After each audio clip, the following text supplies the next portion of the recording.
And when you're laughing, ooh, you're laughing. Ooh, may the sun come shining through.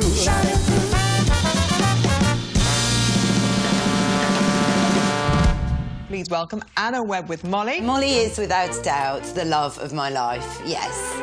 Once a week, when the lights go down in London town, the whole city listens. Woof woof, Anna Webb. Woof woof, Joe Good. Welcome to Barking at the Moon. How are you, Mole? Mole, how are you? Oh, yeah. Oh, she is. She's feeling very good.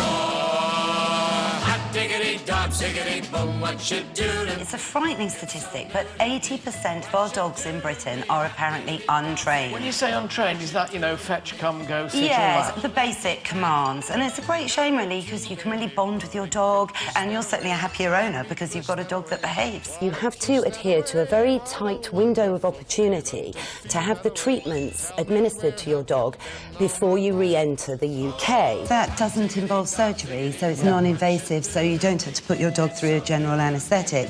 And you can use complementary therapies like acupuncture or physio to help boost the self-healing system and balance his gait. Dogs like Bryn basically validate all the dogs that are trained by the police and the army as sniffer dogs, because what he's done is do it all naturally. Bryn would notice a pile of rocks that maybe shouldn't be there, sense it, and then alert the team of soldiers. Dogs have a huge olfactory capacity. Think of this, we've got 5 million scent receptors in our nose, and dogs have 220 million. Feeding large dogs, it's recommended that you raise the feeding bowls so that they don't have to bend down and strain their system to eat. Molly, all her life, has eaten a raw food diet. I really believe that you are what you eat. And raw green tripe is really considered an elixir for dogs. So you put about 65% meat into the bowl. Right. And this is lovely because it's low in fat. Right. And this is chicken liver. So you want to add about 10%, Little bit of offal a little bit of in liver. there. Species appropriate, they're primary carnivores. Kennel Club released a survey last year that said that dog owners are actually more affluent than cat owners.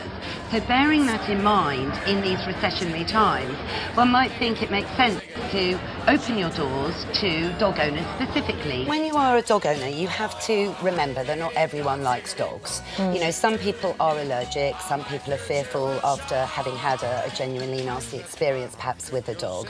But where I think Chris is coming from, and something that I personally get a bit grumbled about, is when people have preconceived ideas. All dogs smell and all dogs can't go into restaurants. The cut, which some people think might be a little bit over the top, but that's got a purpose that goes back to a lot of tradition when the standard poodle was a gun dog. So all this mane around the head area is to keep the dog buoyant in the water, and the little cuffs around the feet are to stop the joints getting cold and arthritic. You're judging Cruft Factor as well. Yes, Okay. it's a brand new feature at Crufts this year, designed to open up Crufts really for everybody. So you don't have to just have a pedigree dog. Anyone can enter the Crufts Factor. And it's about highlighting the wonderful bond between owners and dogs. Over.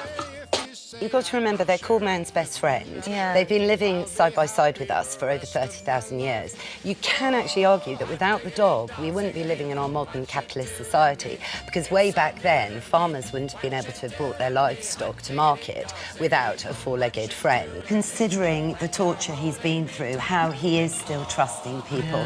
And I think that says so much about dogs in general, that they are really forgiving and they're humble creatures. It's like something from the deepest bottom part of your stomach that you can't really describe, of deep, deep love.